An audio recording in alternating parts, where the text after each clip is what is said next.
Estando meditando acerca de los propósitos de Dios, acerca de qué es lo que Dios quiere enseñarnos, quiere que aprendamos, me doy cuenta que uno de los conflictos más grandes, uno de los conflictos que más nos afecta como hijos de Dios, es cuando nuestros deseos, lo que yo quiero, nuestros propios deseos, los deseos de nuestro corazón, van en sentido contrario a lo que Dios dice, van en sentido opuesto a los propósitos que Dios tiene para nosotros. Cuando lo que nosotros deseamos es diferente a lo que Dios nos está enseñando a través de su palabra. Y eso nos ha ocasionado problemas muy grandes. Nos ocasiona desobediencia a nuestro Dios, nos ocasiona rebeldía de no hacer lo que Dios nos está diciendo que tenemos que hacer, nos ocasiona conflicto en la relación que tenemos padre-hijo, que somos los hijos de Dios. Tenemos esa relación de papá e hijo, de padre-hijo, con nuestro Dios, con nuestro Señor. Él es nuestro Padre, somos sus hijos. En Juan 1:12 dice: a cuantos lo recibieron, a los que creen en su nombre, les dio el derecho de ser hijos de Dios. Romanos 8:14 nos dice: porque todos los que son guiados por el Espíritu de Dios son hijos de Dios. Gálatas 4:5 dice que recibimos la adopción de hijos, que somos herederos de Dios por medio de Cristo, que somos coherederos con Cristo de parte de Dios. Y tenemos una relación. Él es nuestro Padre, somos sus hijos. Y en esa relación nosotros no queremos desobedecer a Dios. ¿O hay alguno aquí que quiere desobedecer a Dios? No creo. En esa relación que tenemos con nuestro Padre, no queremos rechazarlo. ¿Por cuántos aquí quieren rechazar a Dios? Ninguno. No queremos rechazarlo, no queremos defraudarlo, no queremos hacer nada malo para estar bien con nuestro Dios. Y no lo rechazamos abiertamente, pero sí lo hacemos muy sutilmente. Lo hacemos sutilmente cuando queremos que nuestro Dios apruebe aquello que estamos deseando nosotros. Lo rechazamos sutilmente cuando le pedimos a Dios que avale, que bendiga lo que yo estoy queriendo, aunque eso vaya en contra de lo que Dios ha dicho. A veces le pedimos que bendiga una decisión que estamos tomando. A veces le pedimos que bendiga nuestro trabajo, nuestro negocio, la forma en que lo estamos llevando. A veces le pedimos a Dios que bendiga el proyecto que tenemos en puerta, que estamos iniciando, que ya estamos en él. Le pedimos que bendiga una relación. Pero dése cuenta usted que todo lo que le pedimos a Dios es para beneficio de mis deseos, de lo que yo quiero. Y raramente, muy raramente nos preguntamos qué es lo que Dios quiere con respecto a eso.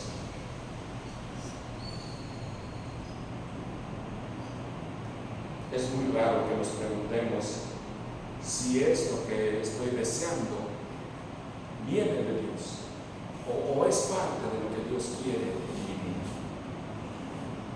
Porque hay una diferencia muy grande, hay una diferencia enorme entre pedir la bendición de Dios y buscar la voluntad de Dios.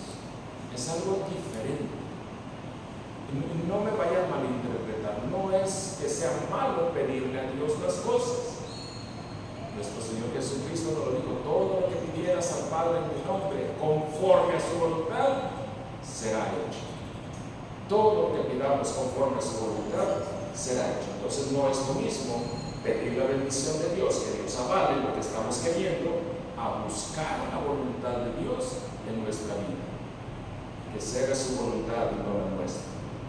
Miren, en realidad este problema no es reciente, no es de nuestros tiempos.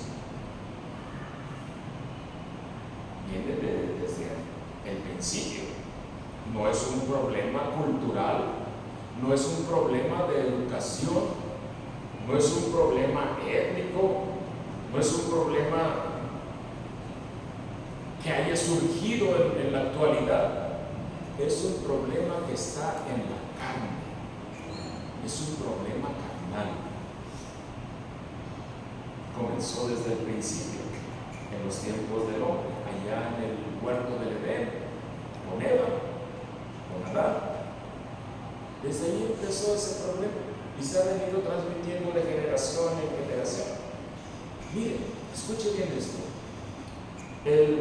La esencia del pecado no fue simplemente que hayan comido del fruto prohibido.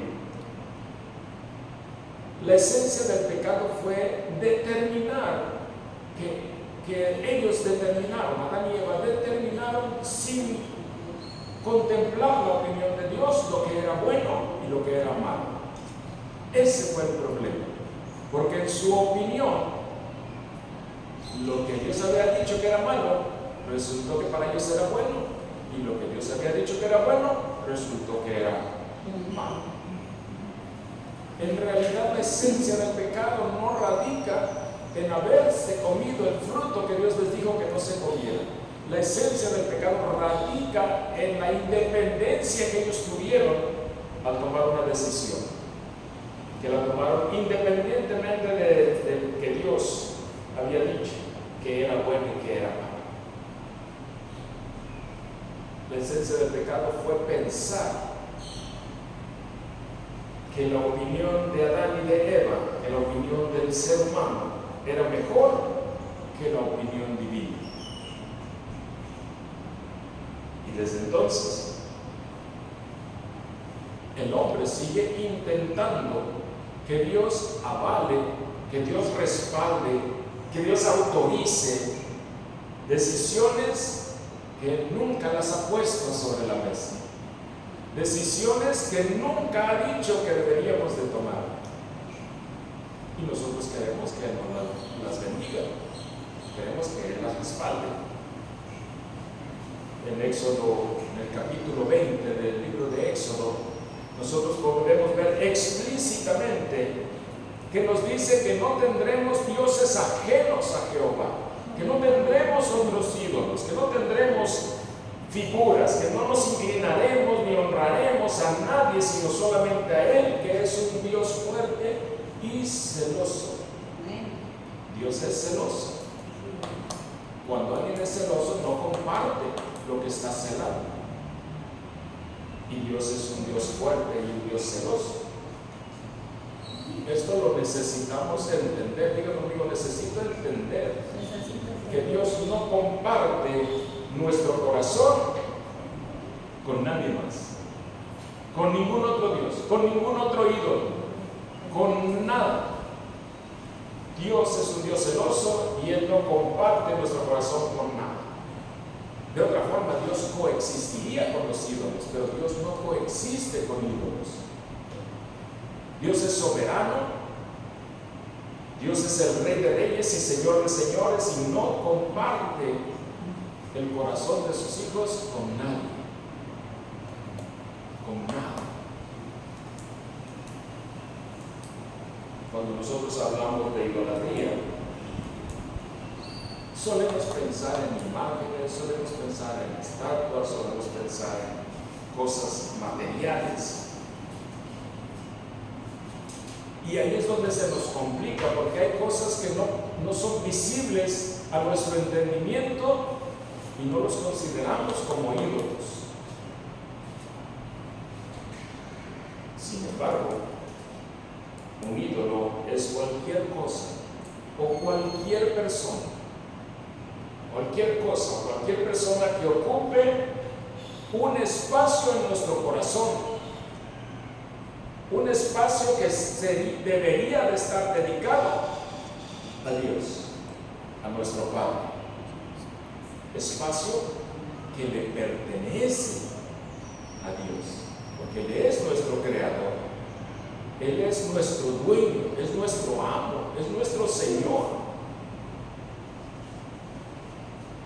Y puede ser una relación, puede ser la prosperidad, que ocupe el espacio que Dios debería de estar ocupando en nuestro corazón. El éxito podría ser la comodidad espiritual. Ya no hago más porque aquí estoy muy cómodo.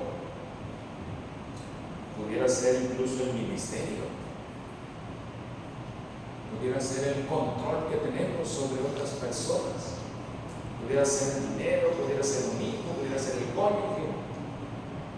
Incluso pudiera ser alguna bendición que hemos recibido de parte de Dios, donde amamos más el regalo, amamos más la bendición que al dador, que al que nos ha otorgado ese regalo, esa bendición.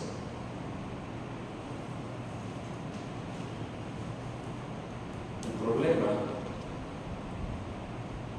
no es necesariamente en sí lo que tenemos. El problema no es que tengas riquezas, el problema no es que tengas cosas materiales, el problema no es que tengas hijos, no es que tengas esposo. El problema es cuando aquello se convierte en una fuente de adoración que está reemplazando a Dios, que está ocupando el lugar de Dios en nuestro corazón. Cuando se convierte en una fuente de seguridad, porque para muchos las riquezas les da seguridad, para muchos el amor de otra persona les da seguridad. El problema puede ser un caso de identidad, de no saber quiénes somos en realidad, que está ocupando el lugar de Dios en nuestro corazón. Y podemos tomar como un muy buen ejemplo el ejemplo de Abraham y de Isaac. Isaac fue el resultado de la promesa de Dios a Abraham y a Sara. Dios les prometió descendencia y Isaac fue dado por Dios, una promesa divina. Dios se los había prometido, les da Isaac, pero llega el momento en que Dios le pide a Abraham que entregue a su hijo en sacrificio, en holocausto.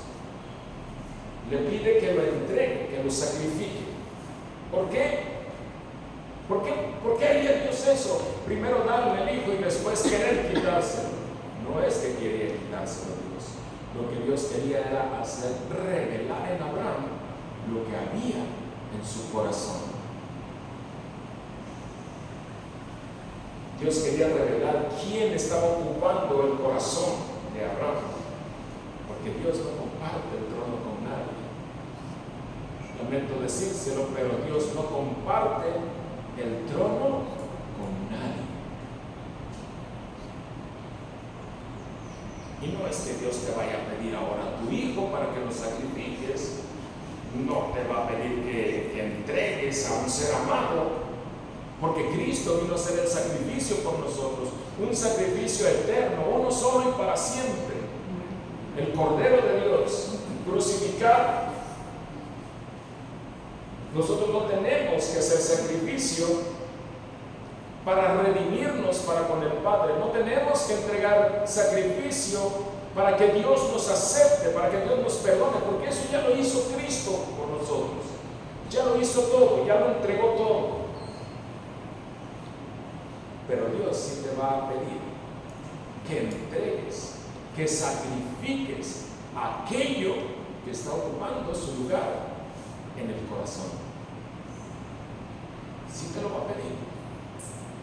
Y muchas veces ni permiso te va a pedir, porque Él es soberano y Él es Dios.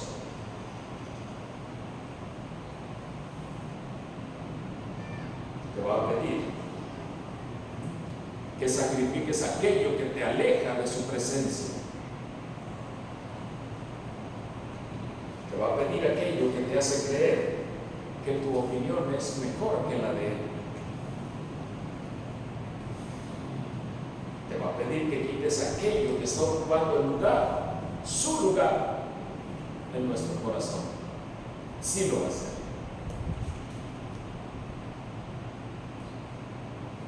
Lo que Dios confronta no siempre es visible, no siempre es palpable.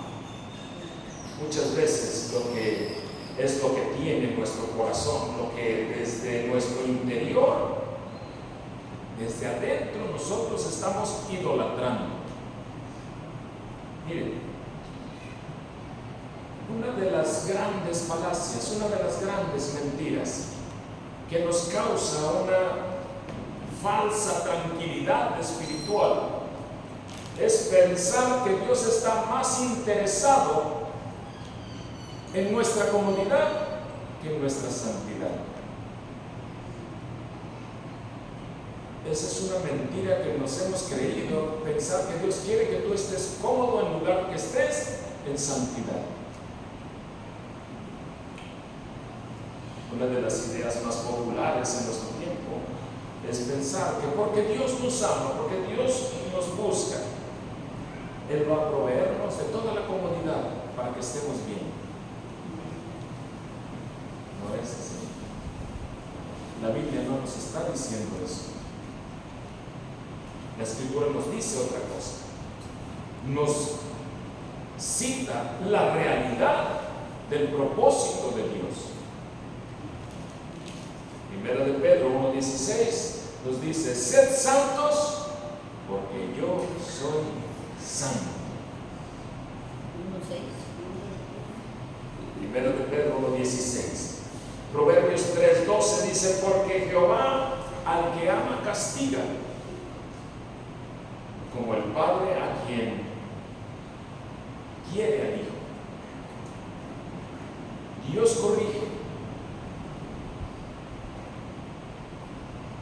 La comodidad espiritual, hermano, nos va a producir conformidad. Nos vamos a conformar con estar cómodos.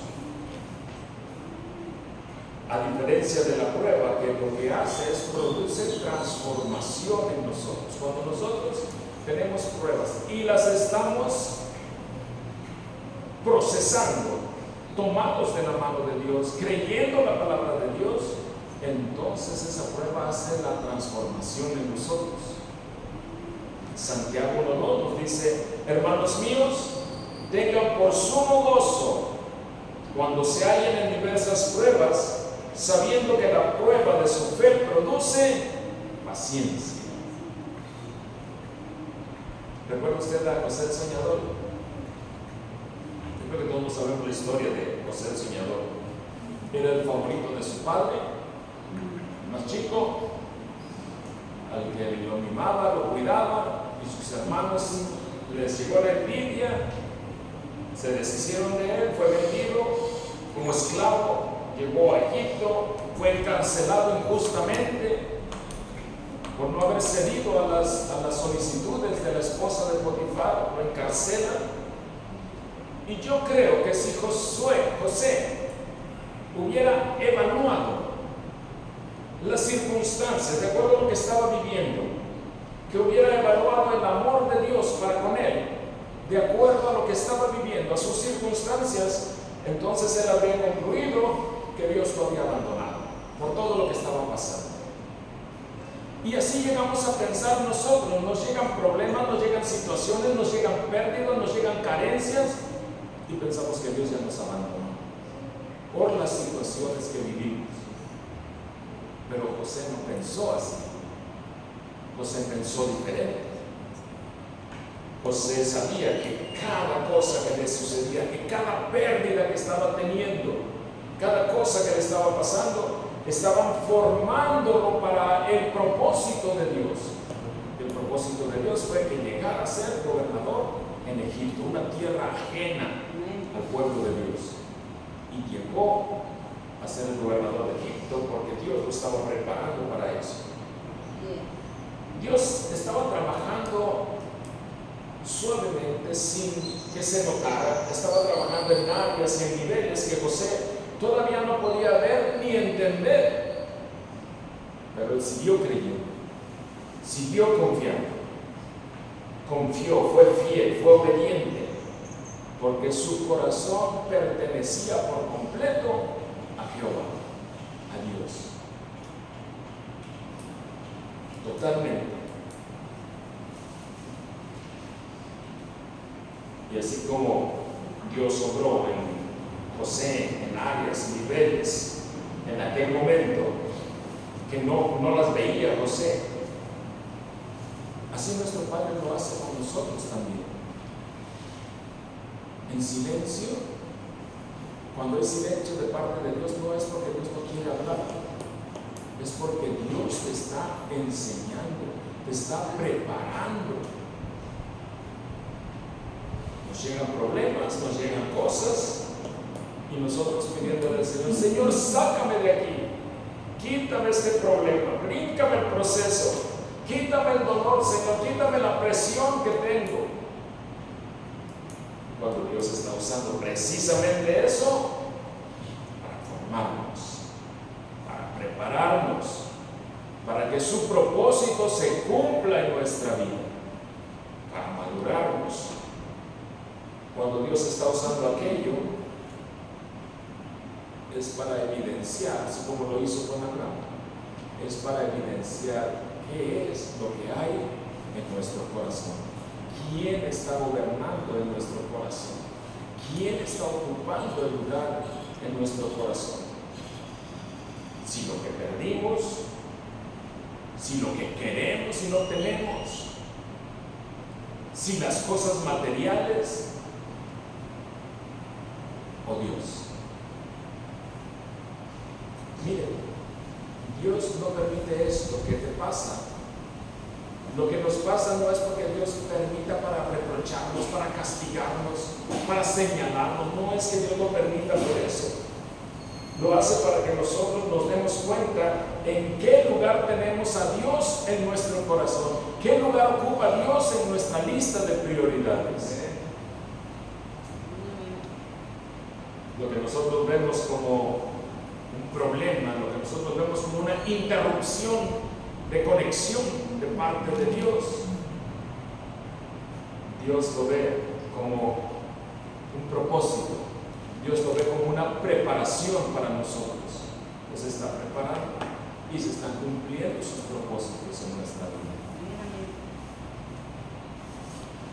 Romanos 8:28 nos dice: y ya sabemos que los que aman a Dios, todas las cosas les ayudan para bien. Y continúa diciendo: esto es, a los que conforme a su propósito han sido llamados. Dios ya te llamó a ti. Dios llamó a toda la humanidad. Conforme a su propósito llamó. Juan 3:16 dice que de tal manera amó Dios al mundo que dio su Hijo unigénito para que todo aquel que en él cree no se pierda, se salve y tenga vida eterna. Todo el mundo. Su propósito es que todo el mundo se salve, que la humanidad completa se salve. Ese es el propósito de Dios. Hemos sido llamados con propósito de parte de Dios. Depende de nosotros, diga, depende de mí, que el propósito de Dios se cumpla en mi vida, entregándole mi corazón. Ahora, consideremos que la misericordia de Dios frecuentemente llega en forma de remoción. La misericordia de Dios frecuentemente llega quitando cosas, no dándolas. Nuestra imagen primera que llega a nuestra mente cuando decimos misericordia de Dios es que pensamos que Dios nos va a dar. Dios va a proveer, que Dios nos va a suplir. Pero necesitamos considerar que esa misericordia y esa gracia de Dios frecuentemente llegan en forma de remoción. Si nos da Dios, misericordia también quiere decir que Dios nos da, pero no es limitativo a que Dios nos dé. También incluye la misericordia de Dios a que Dios nos quite cosas que nos están estorbando. Nunca consideramos que muchas veces esa misericordia divina se manifiesta quitándonos cosas que nos hacen daño, quitándonos cosas que ocupan su lugar en nuestro corazón. Mire, chequen la escritura.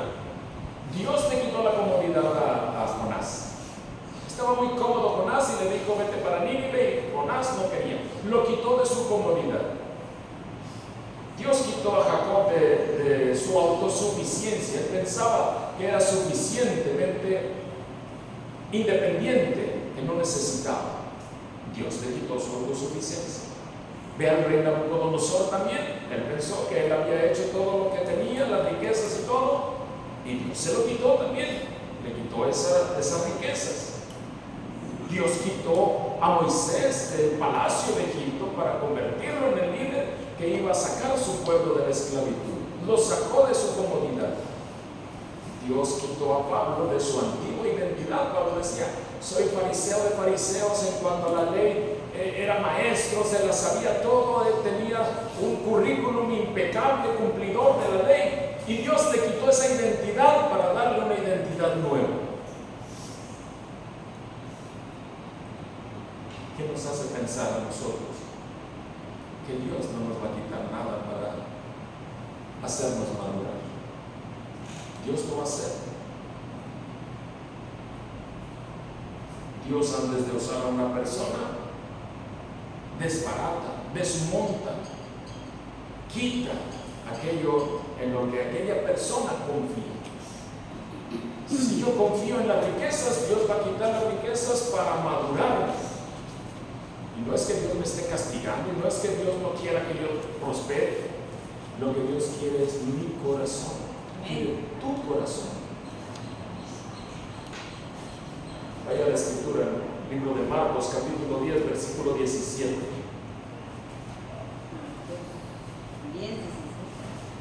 10:17.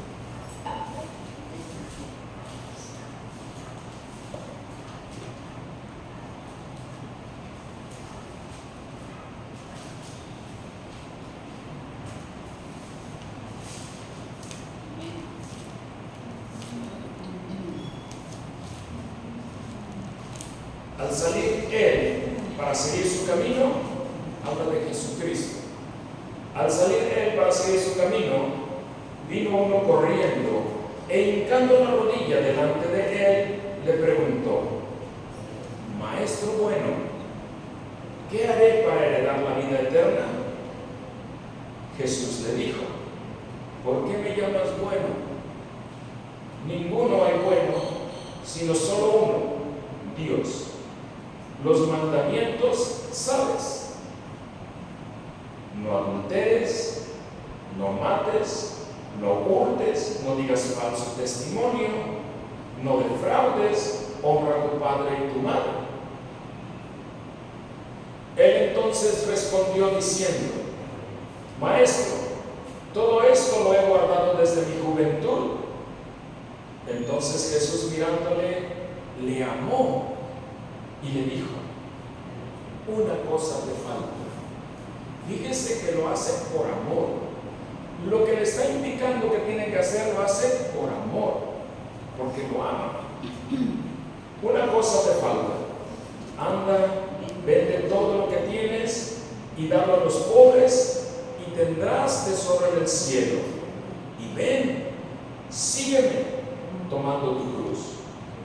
Pero él, afligido por esta palabra, se fue triste porque tenía muchas posesiones.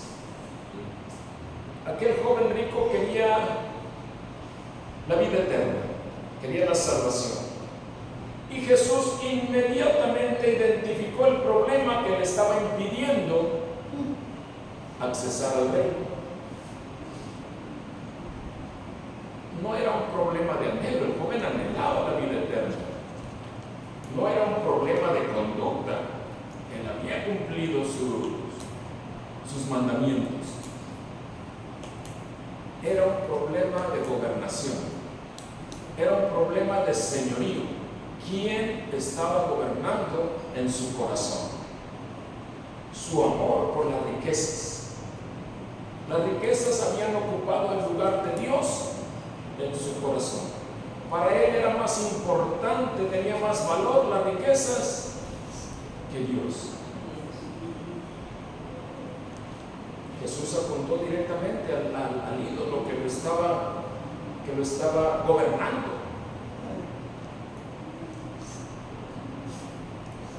Pero observemos algo muy importante aquí. Jesús no negoció con el joven rico. Jesús no redujo la exigencia de lo que tenía que hacer para ser salvo, para tener la vida eterna.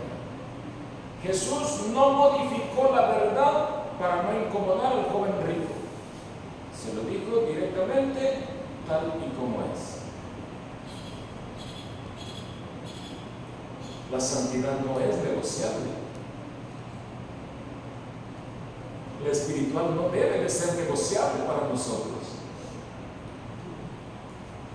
En el Salmo 139, 23 encontramos a un hombre que le dice a Dios: examíname, oh Dios, y conoce mi corazón.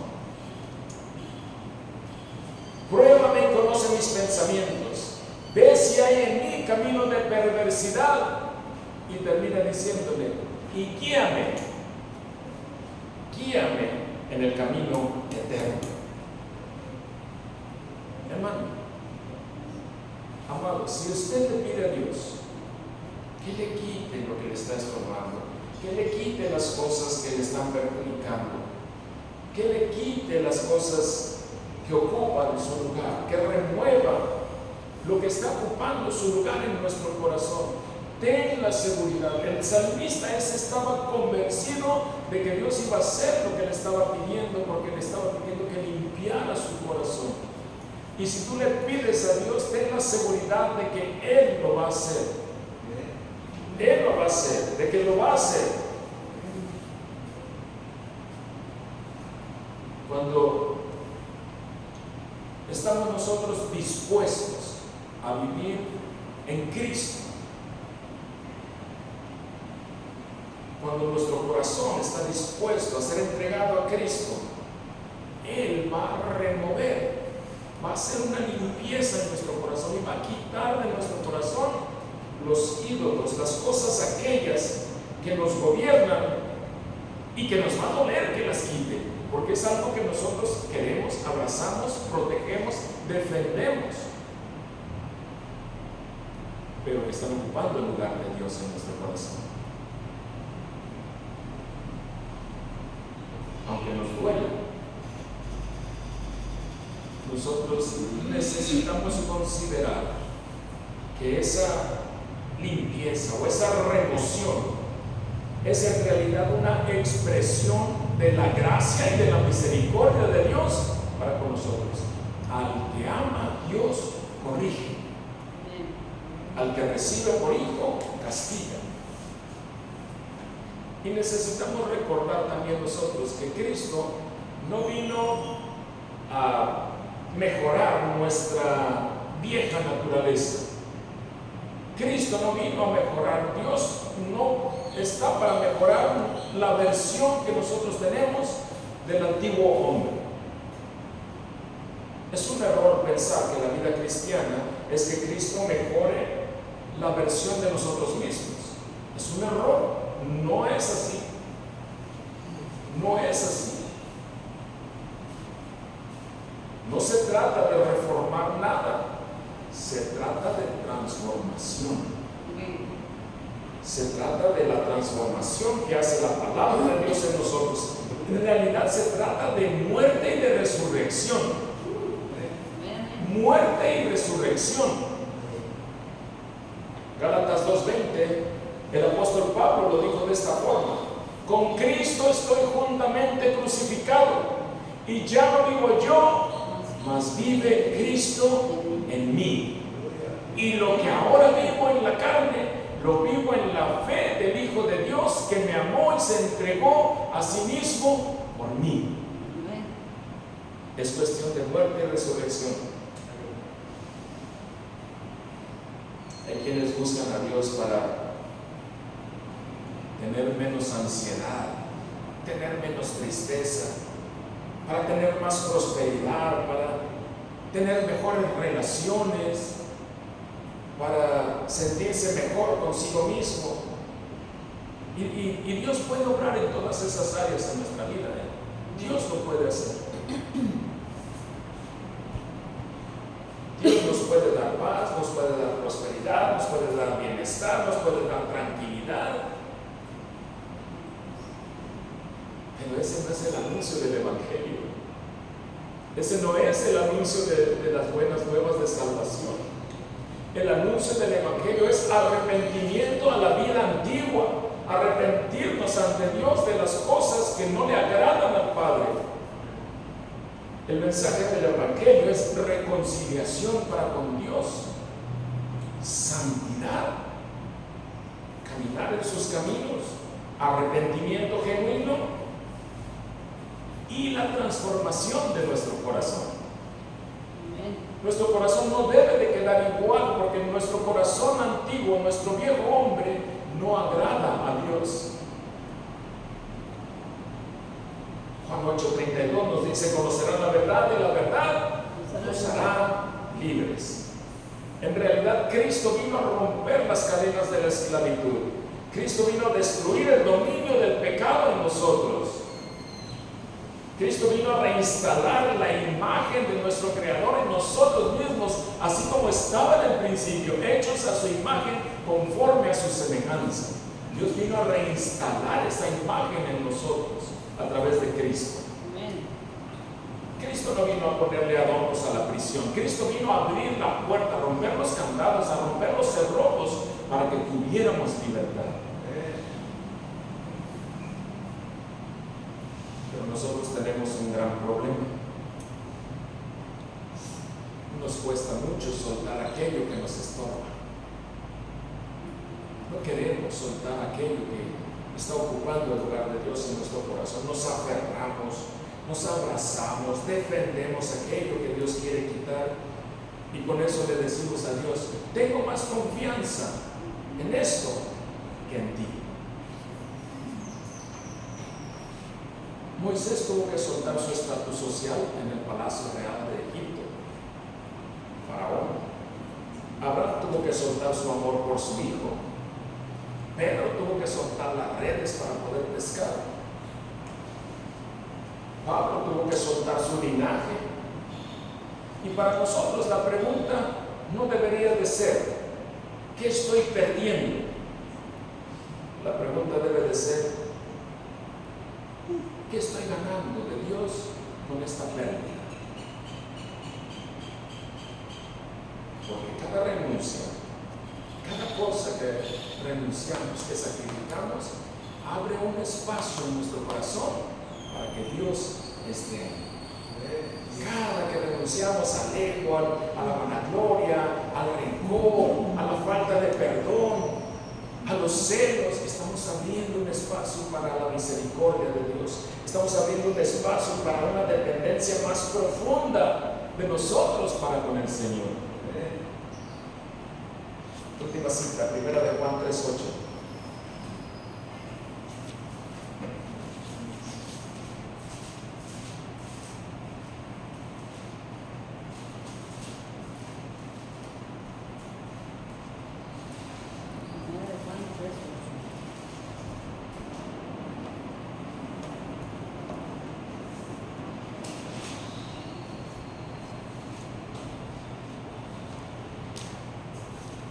El que practica el pecado es el diablo. Porque el diablo peca desde el principio. Para esto apareció el Hijo de Dios, para deshacer las obras del diablo. ¿Para deshacerlas dónde? En nosotros. Mire, las obras del diablo no se limitan a manifestaciones visibles. También sí lo hay, pero también incluye el engaño. ¿Recuerda usted cómo engañó a Eva? Muy sutilmente la engañó. Y el engaño es una de las armas favoritas del diablo y que no se ven, no son visibles. La esclavitud del pecado, aún sabiendo que somos salvos, aún sabiendo que tenemos vida eterna, aún sabiendo que Cristo nos lavó con su sangre preciosa, que limpió nuestro pecado, seguimos esclavizados del pecado. Los ídolos en nuestro corazón, que puede ser un coche, puede ser una casa, puede ser tu cuenta del banco, puede ser tu hijo, puede ser tu papá, puede ser tu mamá, puede ser cualquier cosa.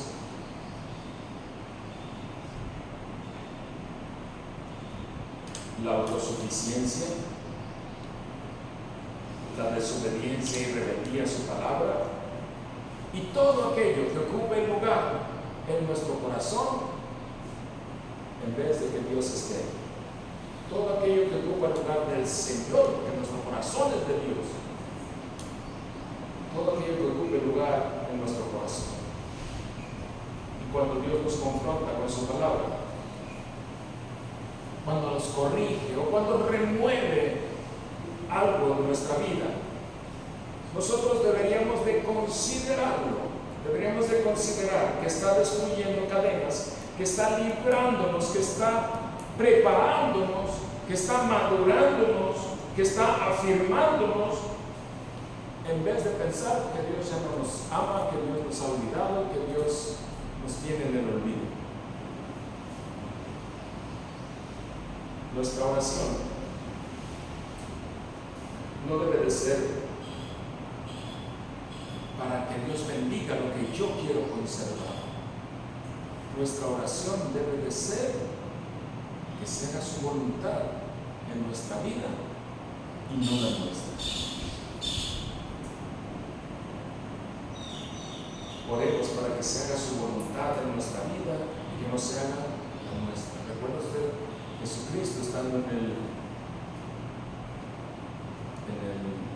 monte, a punto de ser capturado para ir a llevarlo a castigarlo, encarcelarlo, crucificarlo, y le dijo al Padre: Padre, si puedes, pasa de mí esta copa, pero que no se haga mi voluntad, sino la tuya. Eso es lo que él quería humanamente, pero lo que el propósito que Dios tenía en él era diferente y tenía que pasar por eso. Que no se le olvide nunca que los que aman a Dios, todas las cosas les ayudan para bien. Amén. Sonría porque Cristo le ama y camine en la libertad, porque Cristo le ha hecho libre. Dios lo siga bendiciendo grandemente. Amén.